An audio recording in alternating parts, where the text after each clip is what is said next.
বাংলাদেশের ক্রিকেট দিনকে দিন অসহিষ্ণু হয়ে উঠছে এবং ক্রিকেটারদের মাঝে পারস্পরিক শ্রদ্ধাবোধ দিনকে দিন আসলে কমছে এবং ক্রিকেটের মাঠে একের পর এক অনাকাঙ্ক্ষিত ঘটনা ঘটে চলেছে।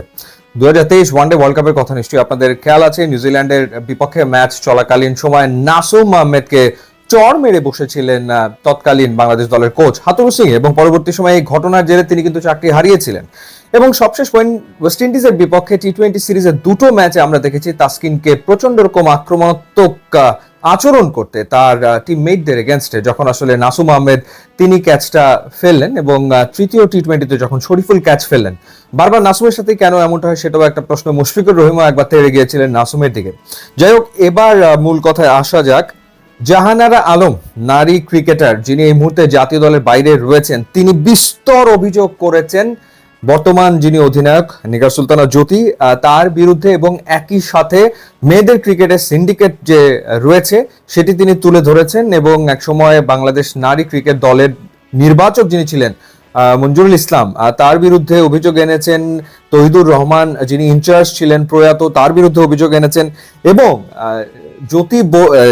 জাহানারা আলম বলেছেন যে জ্যোতি তিনি টিমের ভিতরে একটা কোরাম আসলে মেনটেন করেন, যেমন পিঙ্কি রয়েছেন, নাহিদা রয়েছেন, এরপর ঋতুমণি রয়েছেন, তাদেরকে নিয়ে তিনি একটা গ্রুপ তৈরি করে একটা সিন্ডিকেট টিমের ভিতরে করে ফেলেছেন এবং জুনিয়র ক্রিকেটারদের বিপক্ষে বিভিন্ন সময় অসদাচরণ করা হয়ে থাকে। এমনকি চর থাপ্পড়ের ঘটনাও নাকি ঘটে চলেছে। দুবাইতে নাকি এক জুনিয়র ক্রিকেটারকে থাপ্পড় মেরে বসেছিলেন জ্যোতি, এমন অভিযোগ করেছেন জাহানারা। ইনফ্যাক্ট তিনি বলেছেন যে জুনিয়রদেরকে দিয়ে জ্যোতি প্রতিনিয়ত ব্যাগ টানান এবং তিনি তার মাথায় চুলে তেল দেওয়ান, মাথা টেপান, এই ধরনের ঘটনা তিনি করেন জুনিয়র ক্রিকেটারদের নিয়ে এবং অকথ্য ভাষায় তিনি বিভিন্ন সময় কথা বলেন। সবশেষ যে বিশ্বকাপে আমরা খেললাম, সেই বিশ্বকাপে আমরা একটা ম্যাচ জিতেছি পাকিস্তানের বিপক্ষে এবং বেশ কয়েকটা ম্যাচে ভালো অবস্থানে থেকেও আমরা জিততে পারিনি। এবং সেই সময় উইকেটের পেছনে থেকে ক্যাপ্টেন জ্যোতি তিনি বিভিন্ন সময় আসলে দিক নির্দেশনা দিয়েছেন টিমমেটদেরকে, কিন্তু কখনো কখনো সেটা একটুখানি বাড়াবাড়ি আসলে মনে হয়েছে যে হয়তো একটু বেশি তিনি করছেন। প্রতি বলে বলে হয়তো বোলারকে বা ফিল্ডারদেরকে গাইড করার চেষ্টা করছেন এবং মন মতো না হলেই তিনি আসলে কিছুটা মেজাজ হারাচ্ছেন, সেই ঘটনা আমরা দেখেছি। সেটা একটা ব্যাপার, অর্থাৎ ক্যাপ্টেন এই ধরনের আচরণ মাঠের ভেতরে একটু করতেই পারে। কিন্তু জাহানারা যে অভিযোগ এনেছেন যে জুনিয়র ক্রিকেটারদেরকে চড় থাপ্পড় মারেন এবং জুনিয়র ক্রিকেটাররা এই কারণে সবসময় ভয়ে থাকে, ভীত সন্ত্রস্ত থাকে, তারা স্বাভাবিক খেলাটা খেলতে পারে না এবং তারা নতুন কিছু ট্রাই করে না, কারণ নতুন কিছু ট্রাই করতে গেলে আবার না চড় থাপ্পড় খেতে হয়, সেই ভয়টা তাদের ভেতরে কাজ করে।